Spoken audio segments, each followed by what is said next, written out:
Hey, I'm Devesh, and if you own a truck or you're thinking about buying one, this channel is going to save you thousands of dollars. Every week, we break down the things dealers, automakers, and the government don't want you to know, hidden scams, engineered failures, and the real truth behind the trucks Americans depend on. No fluff, no sponsored opinions, just straight facts that put the power back in your hands.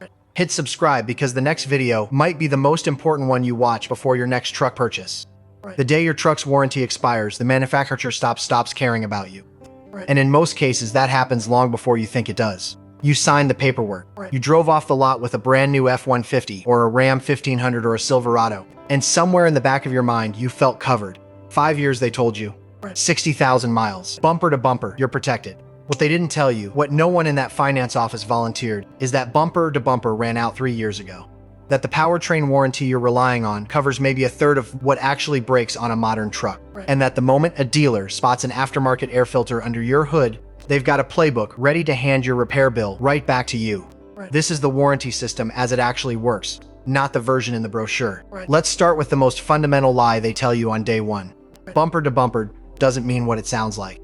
Every single truck on the market right now, Ford, Ram, Chevy, Toyota, offers a bumper-to-bumper warranty of 3 years or 36,000 miles. That's it, 3 years. If you drive 15,000 miles a year, you're out of bumper-to-bumper coverage before your truck hits its third birthday. After that, you're down to powertrain only. And here's where it gets important. Because powertrain and bumper-to-bumper are not the same universe. A powertrain warranty covers your engine block, your transmission internals, your drive shaft, differentials, and axles. That's the mechanical heart of the truck.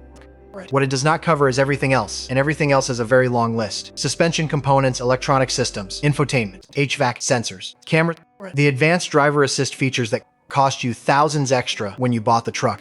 Every single one of those systems is on your own dime once you cross 36,000 miles. Think about what fails on a modern truck between 60,000 and 100,000 miles. It's rarely the engine. It's the things they don't cover. We're talking about infotainment system failures that can run $800 to $1,500 out of pocket on a Silverado or an F-150. We're talking about suspension bushings and control arm replacements, averaging wafting $200 to $2,500 depending on the truck. We're talking about backup cameras, radar sensors, and lane keep modules that are all electronic, all expensive, and all gone from your warranty coverage by year 3. Ford's own 10-speed transmission, the 10R80 unit they put in millions of F-150s from 2017 through today, has been the subject of a class action lawsuit involving harsh shifts, shuddering, and jerking at highway speeds. Owners report being handed repair bills of $8,100 for a transmission rebuild. One case involved a failure at 41,000 miles, just 2 months after the 5-year powertrain warranty expired. Ford has issued multiple technical service bulletins on this transmission without fixing the core problem. The lawsuit O'Connor versus Ford Motor Company is still as active as of 2026. 2 months. 2 months outside the warranty window, and the repair bill is $8,100. Now let's talk about what the dealers are actually selling you in the finance office, because this is where the real money gets made, and it's not on the truck. When you sit down with the finance manager after agreeing on a truck price, they're going to walk you through one product with absolute enthusiasm: the extended warranty. They'll call it a vehicle service contract, a protection plan, an extended service agreement. Whatever name they use, the math behind it stays the same. Dealers mark up extended warranties between 50 and 200% above their actual cost. That's not speculation, that's industry data. A fair dealer profit on an extended warranty is $200 to $500 above cost. What actually happens across dealerships? Real-world quotes routinely come in $1,500 to $2,000 over dealer cost. One documented case had 2 dealers quoting the identical warranty for a 2024 GMC Canyon at $3,600 and $5,600 respectively. Same product, a $2,000 gap. The dealer cost on that $5,600 plan? Around $20,000. The finance manager is not your friend. He is a trained closer whose commission depends on how much margin he extracts from you before you walk out. Which extended warranties are the single highest margin product in that office. More than paint protection, more than gap insurance, more than anything else they push at you. A single warranty sale can generate $1,000 to $3,000 in pure profit for the house. That doesn't mean extended coverage is always wrong.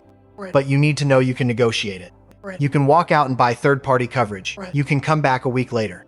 They will still sell it to you. The pressure they create in that room, the today-only framing, the monthly payment sleight of hand, it's theater. Don't perform your role in it.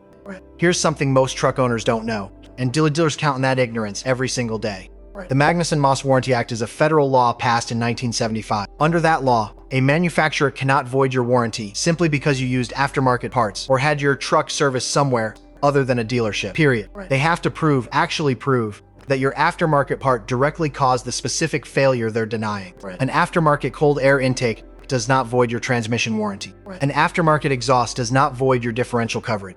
If a dealer tells you otherwise, they're either wrong or lying. Possibly both. The problem is they know most owners won't push back. They'll hear your warranty is void because of that air filter, and they'll panic and pay the bill. There are documented cases on F-150 EcoBoost forums of dealers refusing warranty coverage and citing aftermarket air filters as the cause of engine or ECU failures, despite having no evidence of causation. One owner had a lift kit installed by the dealership itself before taking delivery, and a subsequent dealer refused to honor warranty repairs because of that same lift. That installed by the dealer, denied by the next dealer. That's the system working exactly as designed. Know your rights. When a dealer denies your claim, ask for the denial in writing. Ask them to document specifically how the aftermarket part caused the failure. Most of the time they can't, because most of the time they're bluffing. Now let's get into the part nobody wants to say out loud. Modern trucks are engineered with components that have predictable failure windows. And those windows don't always land on the warranty side of the line. The bumper-to-bumper coverage expires at 3 years and 36,000 miles by design, not coincidence. Electronic components, infotainment screens, sensor clusters, camera modules are among the least durable systems on a modern truck and are specifically excluded from powertrain coverage. Automakers know from their own data exactly when these systems start failing in significant numbers. They also know their warranty terms end before many of those failures hit. This isn't necessarily a conspiracy with a boardroom villain twirling his mustache. It's a business decision about cost structures, supplier contracts, and warranty reserve funds. But the result for you as a truck owner is identical, whether it's intentional or not. You buy a $58,000 F-150 Lariat. 3 years later, your infotainment system fails. The dealer quotes you $1,100 to replace it. Your warranty expired 6,000 miles ago. The truck is paid off in 4 more years. This is not a coincidence. This is the math. Ram 1500 owners have been dealing with a class action lawsuit over electric power steering unit failures, covering model years 2013 through 2024. The repair cost to replace a failed electric power steering unit runs $3,000 to $4,000.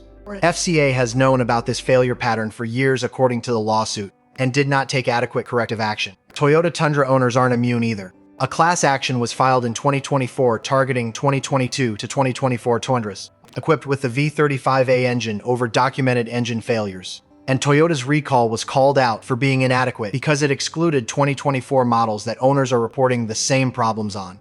3 of the 4 biggest truck brands in America documented failure patterns, ongoing litigation. And in every case, owners paying thousands out of pocket for repairs the manufacturers have known were coming. Let's talk about the maintenance trap, because this one is subtle, and it costs truck owners a fortune. Both bumper-to-bumper and powertrain warranties come loaded with maintenance requirements. You must use the exact oil specification the manufacturer approves. You must keep records. You must follow the service intervals. GM issues a technical service bulletin, specifically noting that using the wrong API oil rating in a 2022 Silverado 1500 could void the engine warranty if sludge is diagnosed. Not the wrong brand, the wrong specification on the back of the bottle. Miss an oil change by a few thousand miles and that becomes ammunition if your engine fails. Here's the trap inside the trap. Dealers love when you service your truck at their shop because they can charge $200 for an oil change that costs $80 at any independent shop, and they keep your service records locked inside their system. But if you service at an independent shop and something fails, you better have paper proof. Every oil change, every filter, every fluid service. Receipts, not verbal confirmations. Without documentation, a manufacturer can deny almost anything by claiming improper maintenance. They don't have to prove you neglected it.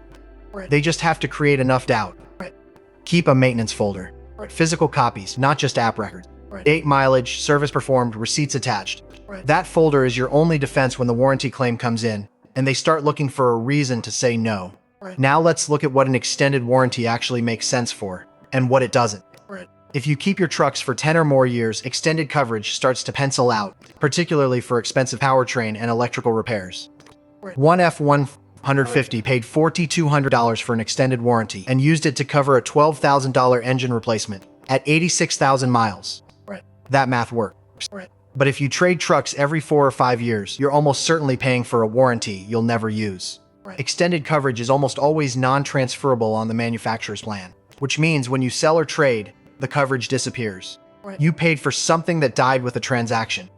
If you do decide extended coverage makes sense for your situation, don't buy it in the finance office on signing day. That's the highest pressure, highest markup moment in the entire purchase. Wait a few days, a few weeks. Call the dealer back. Shop third-party providers.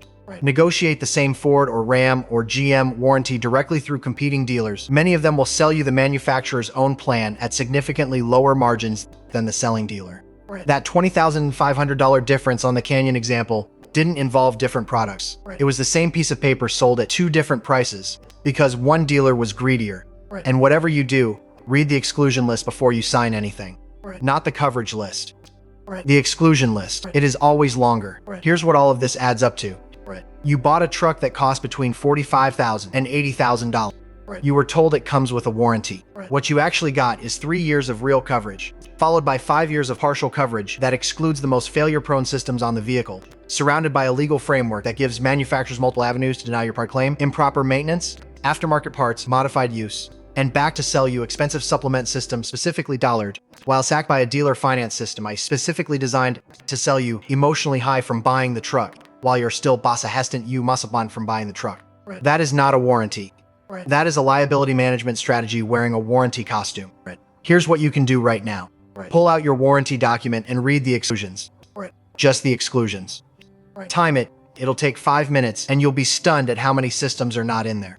Check your service records and make sure they're documented and accessible. If you added any aftermarket parts, note what they are and understand that under Magnuson Moss, the burden is on the manufacturer to prove causation, not on you to prove innocence. And if you're still inside your bumper-to-bumper window, get any electrical quirks, infotainment glitches, or sensor issues on the record at the dealer Dalzen before that clock runs out. Drop a comment below and tell me, has a dealer ever denied your warranty claim? What was the reason they gave you? Because I want to hear the actual stories, not the version they put in the brochure. You paid $59,000 for it. If this opened your eyes to something you didn't know before, hit that like button and share it with every truck owner you know. Because they're sitting on the same ticking clock and most of them have no idea. Subscribe and stay here, because the next video is going to cover something even darker. How manufacturers use software updates to remotely disable features on trucks you already paid for.